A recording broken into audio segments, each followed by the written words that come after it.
What's up, chat? Welcome back to the stream. It's Thursday. That means it's time for Tactical Thursday. It's Tyranid Thursday, as they say. I was gonna do this stream sitting down because I was like preparing to get it all like my desk reset and stuff, so I could do this standing up, so I'll be a little bit more animated. I'm feeling a little bit better, chat. I was under the weather, I think, earlier this week, but now we're back to normal. And Inky threw a fucking hissy fit. She was so mad that I wasn't going to let her snuggle with me as I streamed. So I let her sit on my lap, and then just as I was going to get started, she just left. Cats. She was like, all right, that was good. I'm done. Like, Inky, you spent 5 straight minutes crying that I wasn't hanging out with you. It's Tyranids today, and I think we have, I'm gonna set up a new way to watch these. I have set up in the corner of the stream here, the faction focus video, as you can see. What we will do, and I think this will probably be the case for our, these faction focus articles from now on, is we will play the video in the corner while reading through the article. Then what we don't have to do is go through the video, go through the article, then go through the video, then go through the video again, then go through the article to sort of like align everything that they talked about. We could just do them at the same time. This is pure, unadulterated efficiency, chat. And so that's what we're going to be doing. Yeah, let's go. Let's hop right into this faction focus article. First thing I guess we want to talk about real quick. I don't know if this is in the video. I haven't looked at any of this stuff yet. But they did discuss the detachment point stuff. We had a little bit of a discussion with this on Twitch and on the Discord server over yesterday evening. They discussed that every single detachment that they have showcased thus far is 1 detachment point, which honestly kind of shocks me because some of those detachments seem like they have pretty broad spectrum buffs. Things like the Dark Angels one that gives all your plasma weapons bonuses, big 1 detachment points, very interesting. I don't know. I think that I'm not sure how I feel about that particular piece of information. I do think that some of the combinations that they showcased so far do speak to the fact that those are going to be very, there's going to be some very powerful combinations in there. Now, there is the case, there's the example that they cannot combine multiple detachments using the same keyword. However, I will preface that some detachments they have already shown do provide overlapping buffs to the same unit type and are not restrictive, at least based on the current stuff that we can see right now. So I'm a little bit worried in some cases that there will be some overlap in these detachments, and the fact that they are all very inexpensive means that you could take multiple of them together that could result in some powerful combinations. That said, is that just cool list building? I don't know. We'll find out. I think it depends entirely on what the data sheets that these detachments are buffing are. If we have multiple detachments that buff the damage output of Space Marine Scouts, I don't think that we're that excited about it. But if, a Defiler gets 2 detachments worth of buffs stacked on top of each other, it could be bad. We'll see. We'll see how it goes. I am also hoping that it will allow for lots of customization. I agree, chat. Can a unit be affected by multiple detachment rules? Literally nothing has indicated the opposite, so I would say yes. But however, obviously there is a restriction on how synergistic stratagems can be, because the unit can only be targeted by 1 stratagem at a time in that phase. So, if some people were like, whoa, if Wrath the Rock sticks around and you have +1 strength and +1 strength from the strat and then +2 strength from the other strat, you can have like strength 12 plasma, but you can't because it's multiple stratagems. So, fortunately, that's okay. Tomorrow we'll get the Defiler detachment. Yeah, there'll be a Vashtor detachment, and then there'll be Soulforge Warpack, and they'll both be synergistic. And then there'll be a Demon detachment in Chaos Space Marines, and they're all 1 DP, and they... God, we have CP and DP now as resource mechanics in 40k. Oh, boy! That is what it is. Yikes!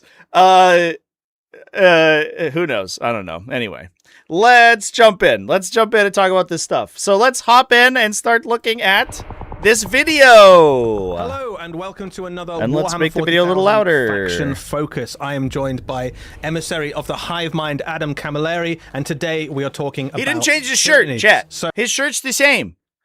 He's got the Astra Militarum shirt on. The Armageddon one. Oh, I don't know. I don't know about this one, chat. Clearly he wasn't as motivated. Dvorzak donated £5 through Super Chat. Chittering carapacious noises. Dvorzak, thank you for the super chat, bud. So, Adam, thanks for joining us. My great pleasure to be here for the Hive Mind itself. We have 3 amazing detachments to unpack. Oh, also, I just noticed there is a discussion here inside this paragraph that says many existing Codex detachments are 2 detachment points. That's actually good information to note. So we could consider these being applied in addition to something like Subterranean Assault. Okay. Let's hop in. Viewing pleasure. Before we dive into that, what can we expect from Tyranids in the new edition of Warhammer 40,000? What challenges are they going to find? So for the longest time, Tyranids... What challenges could Tyranids possibly find, chat? Is the answer the core engine of 40k? Is that the challenge that they have to overcome? Oh man! They have all the identities have been quite fleshed out model-wise, and then through the different editions of the game that we've played, different things have come to the fore. Whereas we've had editions where, you know, all the small bugs and the hordes were really powering along, scoring all the points, you know, cordoning off your opponent, making sure they can't move and do things like that. It's been quite strong by various times in the previous edition and others. What I'm really excited to see here is... the challenge is tough as 10. The challenge is a Gladiator Reaper. 1 Gladiator. Can't do anything about it, bro. It's too strong.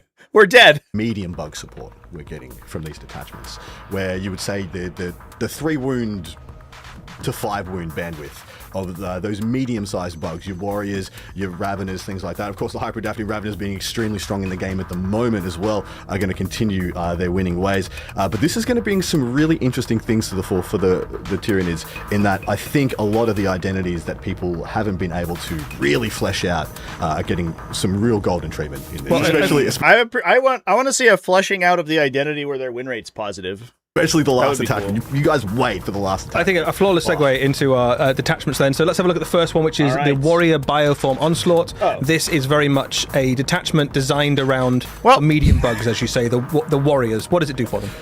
Straight up just gives the warriors battle line and a 5-up invulnerable save.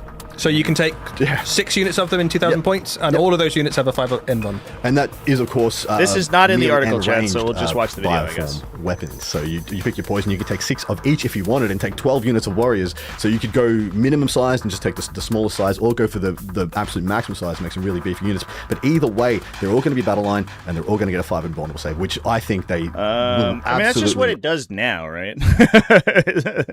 Is that exactly news?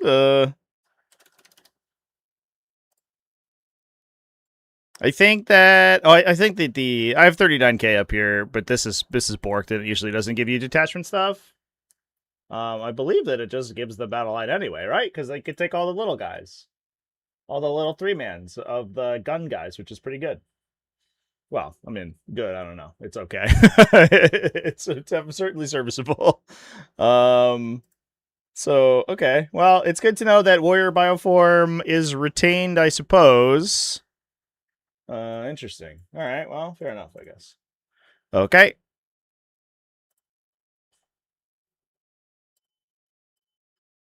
Love to have. Yeah.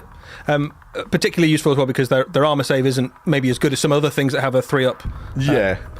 3 wounds. So that invulnerable save is very useful for them. Yeah, definitely in the edition of the game we're just moving into a brand new world for everybody. I guess the save of the idea that it is a 1 DP detachment, a 1-point detachment, I guess, is actually pretty reasonable, right? Being able to combine that with like Invasion Fleet is pretty cool because then you get like the passively enhanced damage output in addition to rapid regeneration that you can stack with the invuln save, so your units become actually legitimately hard to kill.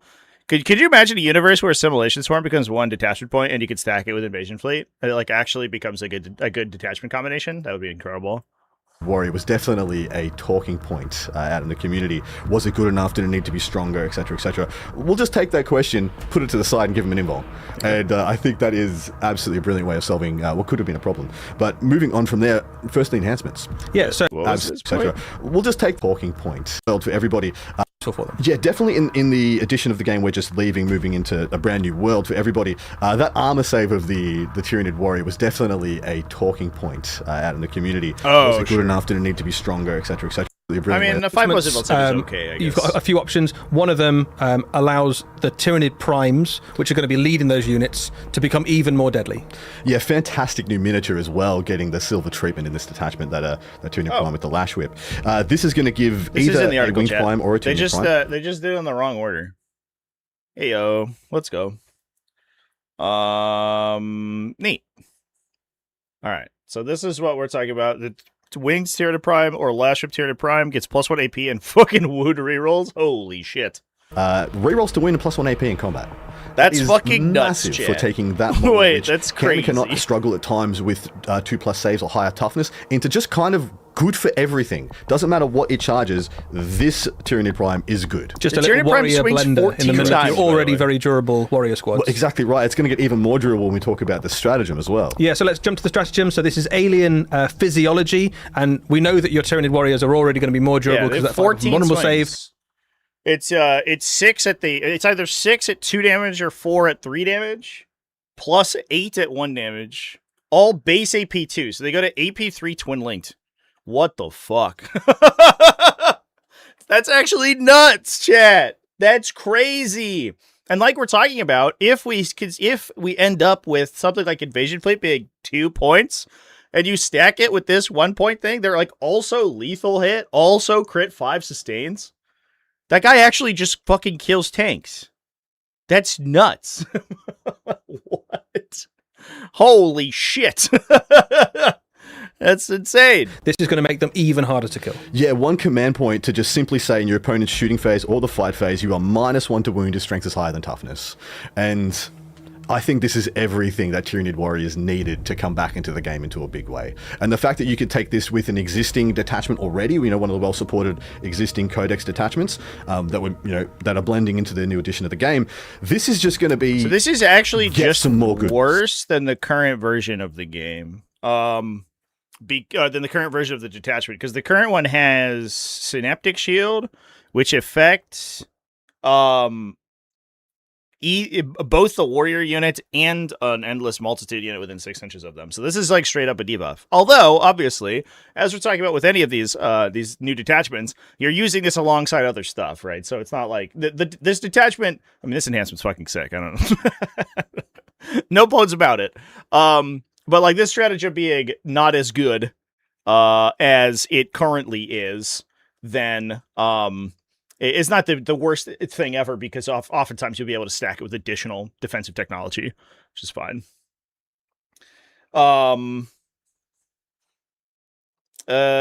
Yeah, so the -1 to wound won't stack with a Feel No Pain, unless they have a way to get it otherwise, because those are both stratagems, right? However, what you can have is multiple defensive stratagems for multiple units. So they shoot a heavy infantry sweeping gun at your warriors, and you do -1 to wound, and then they shoot a high volume gun at your second unit, and you do 5+ invuln save. So you can have multiple of these bricks that are pretty tough to kill, though, which is neat. Oh, I guess it is. Yeah, it is fight phase now as well. That is an upgrade, especially because it's probably that melee is going to be very common, at least at the start of the edition, based on how people are considering it. You're already going to be able to take a detachment that already robustly supports warriors, but maybe didn't do enough for your liking, and just be like, but what if? But what if we just slapped a little bit of extra rule on the side, a little bit more? But what if? This is fantastically designed. I think what if, chat? Great. Moving on to a slightly more sneaky detachment. Yes. This is Ambush Predators, and this is very much about the vanguard organisms of the Tyranids. This is your Lictors, your Neurolictors, and your Death Leapers. What kind of things does this bring to them? So the versions we just mentioned there by lovely Eddie, so Death Leaper, Lictor, and Neurolictors are going to have Deep Strike, which is an ability that they've kind of never had. And with the changes to, Ingress is now a catch-all term for anything that's arriving from reserve, colloquially. In addition to that, Lictors and Neurolictors that target a character unit will have reroll 1s to hit. And does Death Leaper have the Lictor keyword, chat?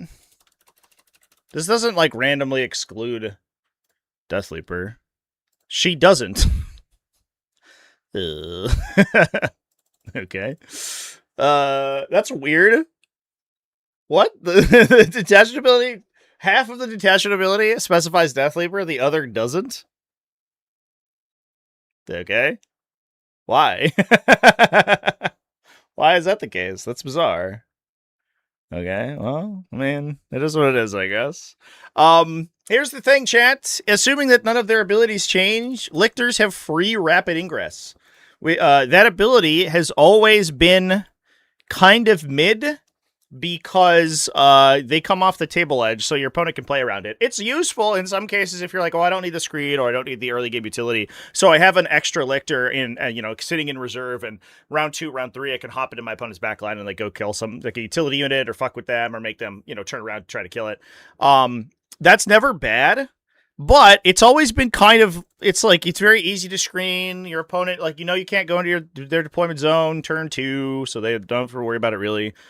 As long as they're doing normal screening in the backline, they're okay. The fact that you could deep strike these guys out of rapid ingress is super spooky, assuming that their datasheet abilities don't change, which I doubt they will. The rumor has it right now that Tyranids are getting a new 11th edition codex late in the cycle, rather than early this time around.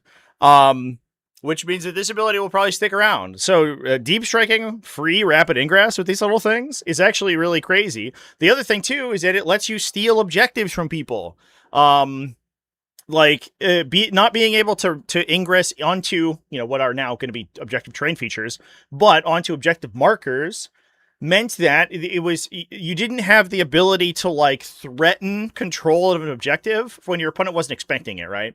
You would have to put something more valuable in there. You'd have to put a Rabbiter unit, or you'd have to put, hyper adapted or something in that position. But being able to just, if your opponent doesn't go wholly within 12 inches of that terrain feature, or wholly within 9 to screen it, which is obviously just feeding you units you could kill, you can always threaten a deep strike onto that objective, and your opponent can't shoot that model.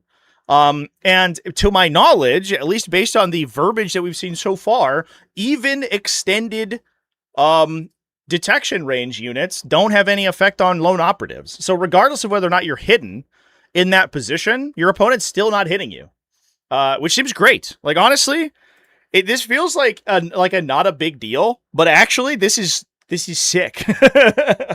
Also, just like randomly being able to like drop Neurolictors in within 12 of people, and then immediately when you go to the next turn, you force Battle Shock on them, is like pretty spicy, especially like if you can set a Death Leaper up in a position or something and then drop a Neurolictor they weren't expecting and a Neurolictor hits them. I think there's something interesting here. Not to mention the fact, chat, and this is an example of one of the situation I'm talking about where we could sort of unlock extremely powerful unit combinations. This is synergistic with Vanguard Onslaught, and according to this, is likely to be playable in addition. So we could have baked-in rerolls on all Lictors and Neurolictors, baked-in Deep Strike, plus Advance in Charge, plus 6-inch load operative, plus reactive moves. That's fucking wild, dude. That's crazy. Beast Slayer plus Grey Hunters together? It does seem like that's going to be the case, chat, for sure. So, this is, I think Lictors are a very strong data sheet, especially for utility purposes, less so for damage output, but this is a situation where this could be really fun and cool and awesome. It could also be very broken, potentially, we'll see. In some cases, maybe not for Lictors, but like I said before, if we're talking about something a little bit spicier, it could get out of hand very quickly. Although I'm here for it. I don't know. Burn the world down and we'll pick up the pieces from the ashes, in my opinion here. Actually seems sick. All right. Oops. Let's hop back in. quite useful because a lot of those attacks have already got precision, haven't they? Correct. So they're already pretty good at picking out enemy heroes and psychers and things like that and killing them. This makes them even better at the job you want them to do. So there is an amazing play in the game at the moment because some of these Lictor-like bioforms come with fights first. Now, in the edition of the game that we're leaving, one of the great things that Tyranid players were able to... Is Adam about to talk about heroically intervening into fights first? When the Charger still fights first into 11th? Adam. A heroic intervening unit that fights first as a deterrent to your opponent being aggressive or trying to push you off a position of replacement.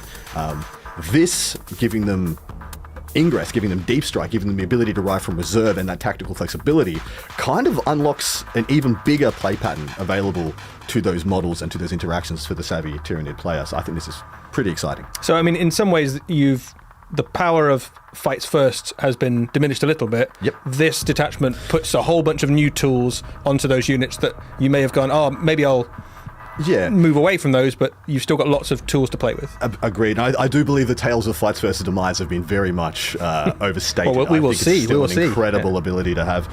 And so, I think this is amazing. In addition to the lone operative ability on these models, when you have the ability to deep strike them onto the battlefield, that's the one perfect positioning, so really they can't really be shot if you don't want them to be.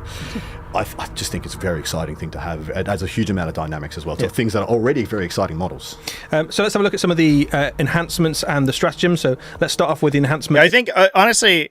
The fact that the fight first is less useful, especially early game when you're not like multi-engaging a lot, is certainly going to hurt the Lictor profile quite a bit. Well, we'll see what Heroic Intervention says, because obviously we don't know what all the charge rules say. It looks like Heroic Intervention might give you fight first, because it doesn't say it doesn't, but who knows? That might require a fight phase charge in your own turn or something. We'll see. However, the fact that not getting access to or getting, not being able to swing first in your opponent's turn does mean that these things are much easier to engage into. So I think I imagine that's a little overblown. Previously that was a unit that you really couldn't interact with if you had a 5-man utility squad. Like if you had a 5 JPI or 5 Warp Talons or something, there was a not insignificant chance that you go into a Lictor and they kill enough of you that you can't kill the Lictor, and suddenly you've just traded down.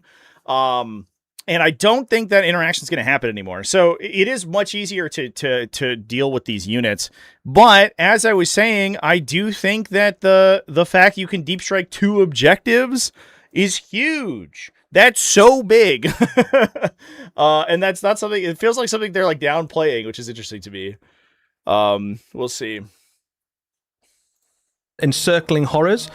This is a thing that you can give to units. You can give it to Neurolictors, Lictors, and Von Ryan's Leapers, and it brings a very useful strategic trick to the battle. The term Yeah, if you have a bunch of Lictors, it could be good. But your opponent knows about that, right? Your opponent can whichever of their units is the most dangerous, they just fight with that one, or is the most in danger, they fight with that one first, and then they call it good. There's also there's some weirdness with interrupting. I'm curious to see exactly how it works out. Because if you have multiple fights first, are you allowed to counter assault in the middle of that? I have no idea, actually. Active move is what we're going to get here. This is when an enemy unit ends a move within 8 inches of your unit, you will get to make a normal move of D3 plus 3. And I almost said 9 inches. That is the second best reactive move in the game. Of course, flat 6, very powerful, very hard to come by. If you have one, take it. But D3 plus 3 reactive move on an entire unit that doesn't need to have a character necessarily inside of it, this is big. And it's particularly useful as well because you've got that lone operative ability. So they're already quite hard to pin down, right? You have to catch them, you have to fight them, you have to shoot them.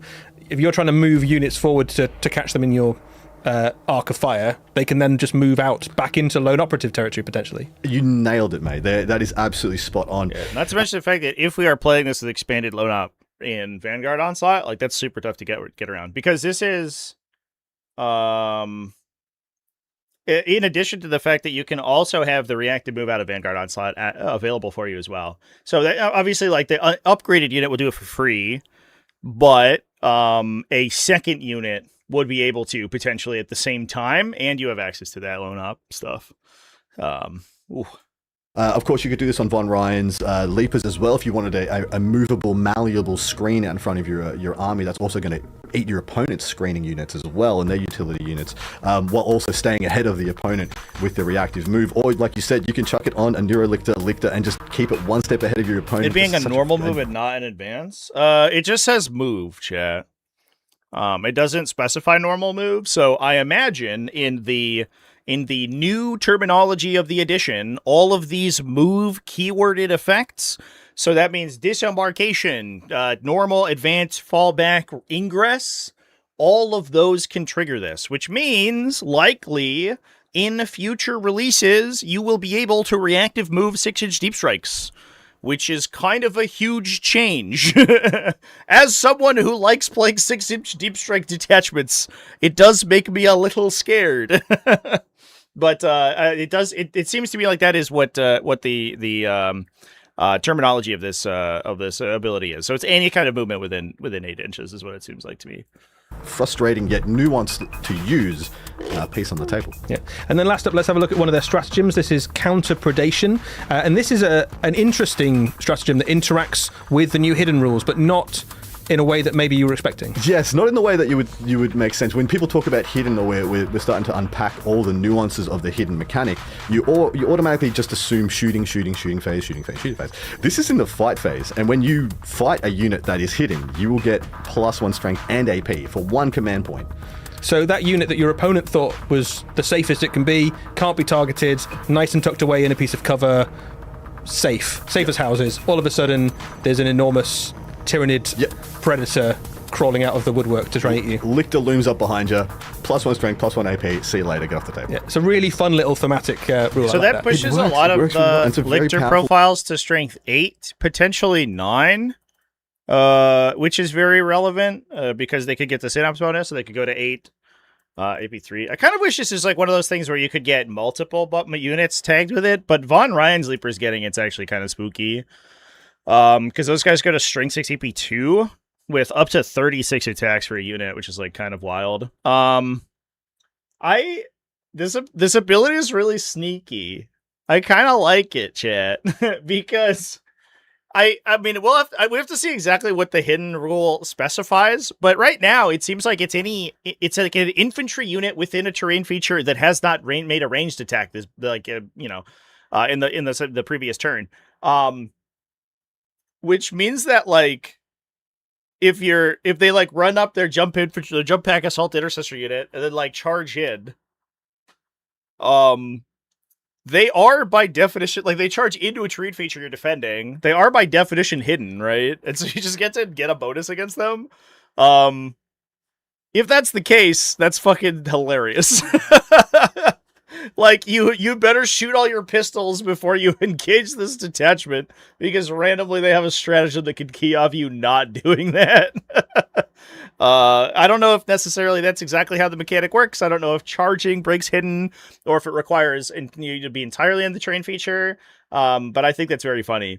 I also think, too, that there's maybe some overlapping synergy if you play one of the more range-focused detachments, so you play something like invasion fleet with exocrines or something, and your opponent wants to be hidden against them, but in doing so then becomes worse against your lictors. That said, it's kind of outside of the Von Ryan's Leapers use case, it's a little bit of a low impact effect on just lictor units. Oh, excuse me, chat. I apologize. Making melee attacks also turns off hidden. I don't know if that's the case, actually. We do have our, I believe. Oh, excuse me. Windows is trying to open something in the background. We love that for them. I do have like our notes sheet. Yeah. So from what I understand so far, Hidden works on infantry, beasts, and swarms within a terrain feature who haven't made ranged attacks. I don't believe that it has been confirmed one way or another that Hidden turns off if you fight. If it doesn't, this is fucking so funny. If it does, it's less good, obviously. I think if it does, this becomes like kind of not a very good stratagem. Extremely limited use case. But obviously, like there's a million things that we don't know about the edition yet, right? There's like so many little pieces of nuance that we aren't privy to. So we'll see. We'll see exactly how the rules work out. They should go up to strength 9, AP 4. Where's the extra AP from? Oh, like a pyrovore? I mean, I guess so. I guess if we pyroboard full ability. Also, one of the things that people have come back to quite a bit is Von Ryan's Leapers have been was a very powerful piece at the start of this edition. But then when things started ramping up armor save wise, it found that their AP 1 on their weapons didn't quite cut it into. They were very good against orcs, and then almost no one else. +1 strength of AP, I think, is everything they need. Well, you can make quite a big unit of those as well, can't you? And they get a lot of attacks when they start swinging. They throw a bucket of attacks. They throw a Goth Orc Boy's dream worth of attacks at times. And so I think this is a fantastic detachment. Excellent. Well, we're going to move on to your favourite of what's the detachments. Interesting I think is that I do think Von Ryan's Leapers get hit maybe the hardest of the fights first thing, because the whole use case of the unit is that they were a roadblock for melee armies, where you would like infiltrate them up into the center of the battlefield, and then any utility, like little light utility squad, basically couldn't compete with them, right? You're talking about jump back assault intercessors, you're talking about storm boys, like you're talking about these little units that could come in and try to clear out your screens. Von Ryan's Leapers would beat them every time because they had so many attacks with fight first. But if they don't get the opportunity to fight first, their defensive profile is not that good, right? 3 wounds with a 4+ save is going to drop very quickly. So I'm a little worried about just the unit in and of itself, like the unit archetype without the ability to swing first into charging units does feel like it might actually, I don't know, it might be a little DOA. But, and also, they don't get the fucking deep strike. If these guys deep struck in this detachment, that would be sick, but they don't. Like, being able to drop these down and, like little units of them, like, they're 70 points right now for 3. They'll kill 10 cultists, like, all day. Especially if you can find synapse for them, so they go to strength 6. And being able to, like, ingress them at your back line and then, like, run in and clear your home objective or whatever is, like, actually very viable. But if they don't deep strike, then you're like, all right, well, if they don't deep strike, their fights first is less good. I do think that's the best place for the stratagem, but, like, do we care that much? It's pretty weird, actually, that they don't get the benefit of the detachment ability. They don't get the either benefit, actually, which is, like, kind of wild. Remember when 3 wounds was a lot? Not really, honestly, Chad. I guess 8th edition, 3 wounds is like pretty weird. But stuff still died. Stuff died even quicker in some cases. All right, let's talk about the new Norn thing. This is Talons of the Norn Queen, and this boosts what is one of the most formidable models in the Tyranid army. I gotta tell you, if you remember the distraction card effects, can I sell you on the distraction Norn? The Norn of your flavor as well, be it the Assimilator or the Emissary. Both of them are absolute superstars in this detachment. What you will get is the ability to reactivate your primary ability, which is the choosing of either an objective that you're going to have extra objective controlled on or extra durability, or a unit in your opponent's army that you are just going to hit that much harder, and you're going to be able to do that twice in a game instead of just once. So what was big for the Assimilator is that a lot of the time you would pick one of your opponent's early play pieces, or you would pick a thing that the Assimilator was just going to be very good into by default, and if your opponent got it killed early, or if it died turn 1 or turn 2, your Assimilator is just sitting there with no abilities. And its premium ability has been expended, almost like it was a one-use only. It's already done the thing, right? It's already done the thing. Yeah. What does it do now? Well, now it's gotten more purpose. And in addition to the Norn, I think is really key here, the Emissary, because, of course, people want to get their Emissary onto its chosen objective as soon as possible. But what if the game state progresses? What if you don't want to sit on that expansion objective, the one just outside your deployment zone, the safest one, and you want to project deeper into the battlefield while still having the maximum amount of efficiency? I think it's huge. So you can jump on, remove an enemy unit that you targeted, and then go, right, there's no enemies around, I'm going to hold that objective. Or alternatively, you can push forward, take the objective, you've cleared out the enemy from that space, but a juicy target appears, you can switch and go, actually, that's the new target. Exactly right. Or the perfect example for the Assimilator, the example for the Norn is, I'm going to walk onto my closest, safest objective, But I don't want my Norn, my massive, imposing piece, to be on the safest objective. Well, you spent 200 points to just stand around, right? Yeah, you want to get killing stuff. And because it's got enhanced durability. Yeah, I think this is actually very cool. Makes me immediately more interested in the Norn profile, which I know this is a controversial take, chat. I think is fucking trash. I have like such limited appreciation for the Norn datasheet. Like this ability in and of itself is just like super parasitic and bad for a unit that costs like more than a defiler, chat. Is this worth more than a defiler? No, it's not. Being able to selectively reapply singular purpose is huge. Because like they're saying, like the play pattern often is that you will choose a singular purpose objective, then are forced to move off of it and immediately die. Because the only benefit that these things have over other similar profiles is access to a 5+ field pain and a very large, or 5+ field pain and OC-15, right? On a very big body. But the problem is that if you don't choose a safe objective to put that on early, they don't get that feel no pain, and so they get killed on their way to the objective they've selected. But if you choose the safe objective, they're only applying their OC-15 to an objective you could have held anyway. So it's like, it's this really just like anti-synergistic effect, but being able to hop between objectives is fucking sick. Or as the battle gets joined and your opponent has limited OC characteristics but high damage units, being able to be like, I'm singular purposing my expansion objective, then I flip into I want to kill your Deathwing Knight unit or whatever, and I'd give myself full rerolls. Like, that's cool as fuck. I think that's actually sick. I like that a lot. I think that's very heads up. It's unfortunate that it takes a whole detachment to like fix this datasheet, essentially, but this does feel much more powerful than the previous incarnations of the Norn emissaries. I want it to become my opponent's problem, and I want them to have to try and solve it because that'll be to my advantage. And so then you project that threat deeper into the opponent's board, and I think it's a fantastic ability. Right, well, they only get scarier because they've also got a series of enhancements and stratagems. So let's look at one of the enhancements first. This is Destabilizing Predation. Can be used on a Norn emissary.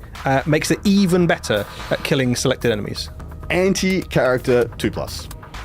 In the shooting phase. So range attacks will have anti-character 2+. And of course, the Norn is the better at shooting one, the Norn is the better at the melee. So that's like, I guess like they're trying to push the fucking terrible neuroparasite weapon profile. The problem is that these weapon profiles are dog shit, right? So they're like, guys, use neuroparasite sometimes. Because, like, if you're shooting a T5 character, it's actually just, like, worse than the Lance. But it's only D3 damage, AP2. I'm never going to do that. The one time it matters is if you're, like, playing against Rogel Dorns or something, and it makes your melt a wound on 2s. That's kind of cute, but it's, like, so limited. What the fuck ever. That's not very impactful. If I have 5, hopefully it's not expensive. Hopefully it's like a 10-pointer. Terrifying on such a massive group leap. I really think this is going to be exceptional. So that makes it very good at killing things like Space Marine units with characters attached, or things like the larger Imperial Knights. Correct. The Imperial Knights was the first one that came to my mind as well. Of course, every Questoris chassis comes with the character keyword. Or the Greater Demons, for example. There's so many large, terrifying models that do want to try and go toe-to-toe with something like a Norn Emissary that is just, now I'm going to reach on 2s. Well, and it's like... It's +1 to wound for ranged attacks only into specifically a T11 character profile. Like, I mean, yeah, that is mathematically superior to what we were doing previously. But like, is that worth a whole enhancement slot? Depends on if like what the meta looks like, I guess. But like, it's situationally helpful if you fight monster vehicle characters. It is super not helpful if you fight literally anything else in the game. Get the punch as well, because I'm going to do it in the shooting phase. And he's no slouch in combat either. No, absolutely not. So let's have a look at one of the stratagems. This is, if it affected its melee attacks, it would be legitimately incredible. But it doesn't. It's range attacks only. I don't know. Like the problem is with that, I think, is that the only profile you're ever shooting is the lance. Generally speaking, because it's the highest AP, highest damage.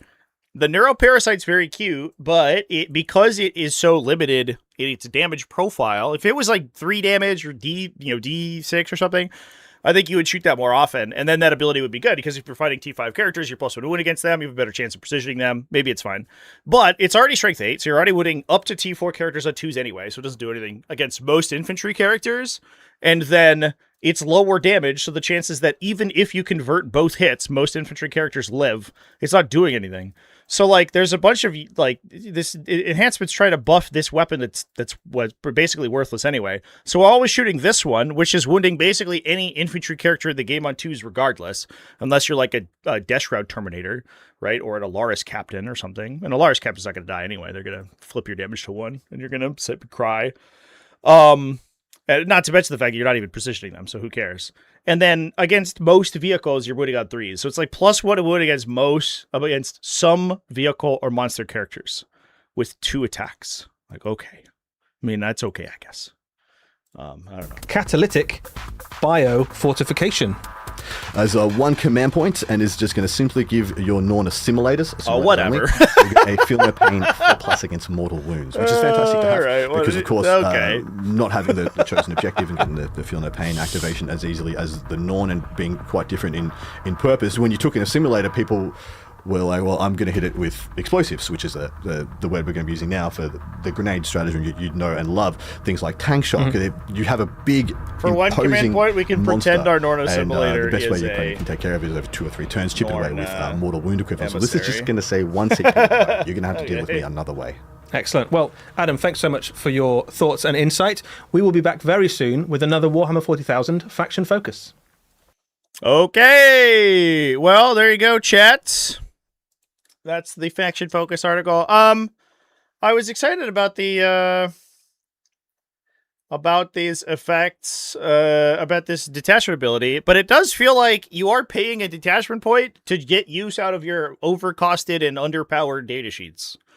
So it's like, I mean, I guess that's fine. It's a way for them to retroactively buff data sheets by just releasing a detachment that fixes their problems. But these upgrades and stratagems are not that exciting. These stratagems are like of such limited use case anyway. And the fact that it's like assimilator only, it's like so silly. They did specify high toughness and save characteristics, and then there's a thing that says not to mention a 4+ invulnerable save. Of the towering terrors, that mortal wounds are an efficient way to chip off their lifespan. Hive mind could not disapprove more. Even with these lethal attacks can be turned away by the sudden activation of catalytic biofortification. So that does imply, chance, that Norn assimilators will get an invulnerable save, which they currently don't have.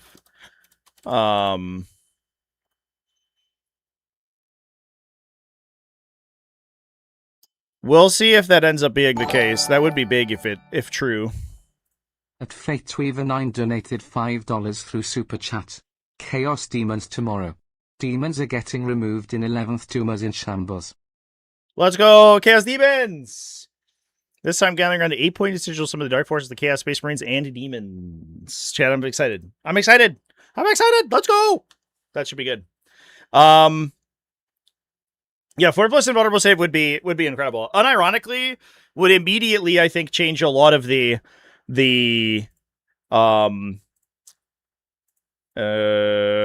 a lot of the focus from the emissary to the assimilator, right? Because the assimilator, like, their damage output is good. This gun is good. You could can you give it the anti-character thing? Does that work on this thing? No, emissaries only. Get fucked. But like, it's AP3 D6 +1 damage melee. You could use the ability to flip into rerolls against something. Or here's the more exciting thing, chat. You could choose rerolls against something, kill it, and then flip into a field no pain.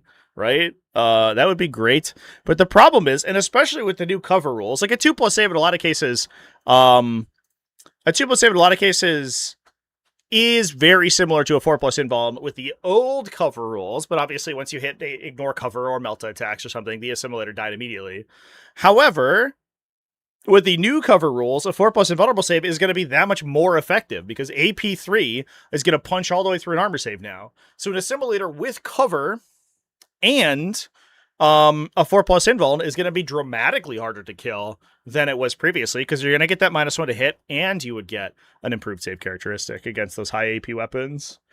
So if that is the case, and this isn't just like marketing bullshit where they forget their own rules, which is, I mean, honestly, we'll check back tomorrow, chat, and see if this is still in the article. Because the number of articles that they've released in the last couple of weeks where they've fucked up the rules and then had to edit them is very funny. So, like, honestly, I would be looking pretty heavily at an assimilator if that is the case. It could also be that that's an upgrade, right? Norn emissaries get a potential upgrade to get anti-character 2. Norn assimilators could get an upgrade to get a 4+ invulnerable save. In which case, I think this attachment would be phenomenal if you're playing Norns. You get to re-choose their singular purpose, and you get a situational invuln save for the better of the two Norn profiles. Fucking sign me up, bro. I'm in. That sounds good. Especially because you can also, right, that's 1 point, and you can attach it to what is likely to be an invasion fleet or a subterranean assault or whatever. Assimilation swarm. Fuck it. That feels like it would be very good. So, I don't know, chat. I would be cautiously optimistic. We'll check back in tomorrow when we talk about demons and see if that clause is still in the article. In fact, what if we refresh right now and it was gone? You could use the ability to switch objectives. Absolutely you could. It basically just says do this again, right? So either selected enemy unit or selected objective marker. So you could be on an objective marker, flip the ability to the next objective marker down, and then go move and take it, which is actually sweet. So I don't know. I think this does a lot to shore up the weaknesses of the Norn archetype, which I think is helpful. I'm cautiously optimistic here, chat. It does feel like with some of these releases, some of these reveals, this stuff has been like side grades or reimaginings of existing abilities. This does legitimately feel like they are trying to address the issues with Tyranids. I mean, this alone, right? Turn a Tyranid Prime into a fucking blender for 20 points or whatever. Sick, dude. That's awesome. I'm in. I'm curious. I'm cautiously optimistic here, chat. I will say none of these stratagems are particularly inspiring, but I think that's probably okay. Which is obviously a downside for Tyranids because they do have absolutely phenomenal command point economy in the situations where you build for it. So, like, bad stratagems are worse for Tyranids. But that said, it's likely that most of the existing detachments will remain. So, I don't know if it's that big of a deal. So, yeah. I don't know, chat. I think this actually feels... I'm cautiously optimistic about Tyranids in 11th edition, which I never knew I would be saying. I thought if I told myself that 2 weeks ago, I would whip myself in the butt for being a little liar.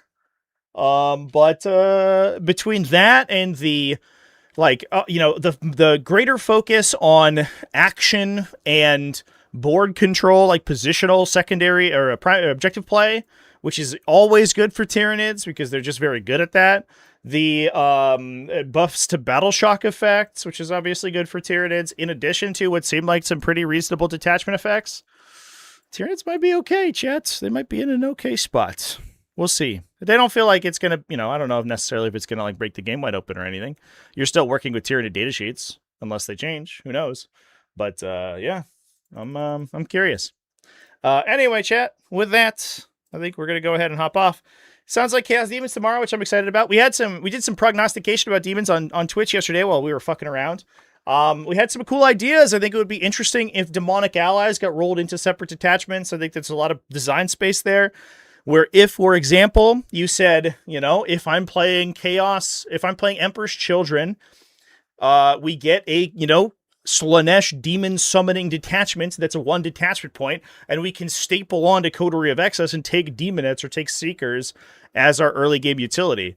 You know, you could gate demonic allies behind a 1 detachment point paywall, but open up their use case for a greater like breadth of detachments. And you could do the same thing for Chaos Space Marines. What if, for example, there's a Shadow Legion equivalent, or even Shadow Legion itself, that becomes a detachment for Chaos Space Marines that locks an unrestricted selection of like non-epic hero, Demon Prince demons, behind a detachment point gate, but you get access to like Be'lakor and Bloodthirsters and shit. Like, that'd be cool. I think that there's a lot of interesting places that they could go, and I'm really curious to see where it ends up. So we'll see. New mission packs could be a big decider. I agree with that for sure.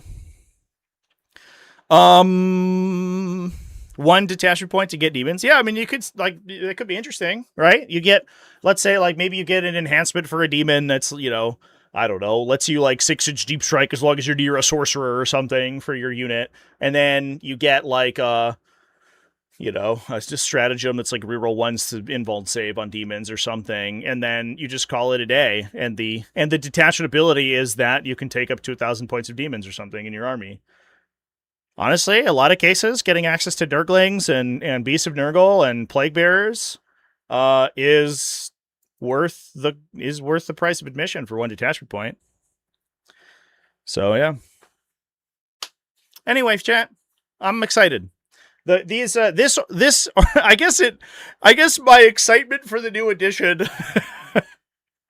and this is probably the case for most people reading these. It peaks in what's the word, in with how fucking terrible the current faction is. The faction is the current edition, right? So, like, faction like Space Marines that has a bunch of really strong stuff going on, and they reveal, like, guys, we're doing a new Phobos detachment that makes your detection range longer. And you're like, okay, who cares? I'm just going to play Blade of Ultramar. But if you talk about Tyranids where all their shit's bad, and they're like, here's new shit that's not as bad, you're like, oh, exciting, how fun. So it is pretty, I don't know, it's very funny. This has definitely been, I think, a more interesting reveal article than the previous ones. Cool. Anyway, chat, I think that's going to be it for me today. Thanks, everyone, for watching. I'm going to go back to edit a video about Harry Dan. I might be live on Twitch later. We're doing some Breachstorm in the Breachstorm community, if you are interested. By the way, folks, let me just drop a link in there. My league closes registration tomorrow, if you are interested in participating. And I will throw you a link as soon as Best Coast Pairings decides to fucking let me sign in. Here we go. So if you're interested in learning, there it is. We are also going to be doing, we have a huge, massive influx of new players into the Discord server on the 40K side. So we will be doing a new Young Bloods learning event, probably with registration starting later this week. So if you are looking to learn the core mechanics of the game before 10th edition crosses over, now would be the time to do that. So stay tuned for that. I already have a channel in the Discord server about it. I just haven't posted the event link yet. But we'd like to obviously incentivize all the new players to learn the game before we shift on over to the new edition. Anyway, folks, that's it for me today. Thanks everyone for hanging out. Keep it classy, have happy wargaming, all that stuff, and I will see you for Chaos Space Marines and stuff tomorrow. Cheers.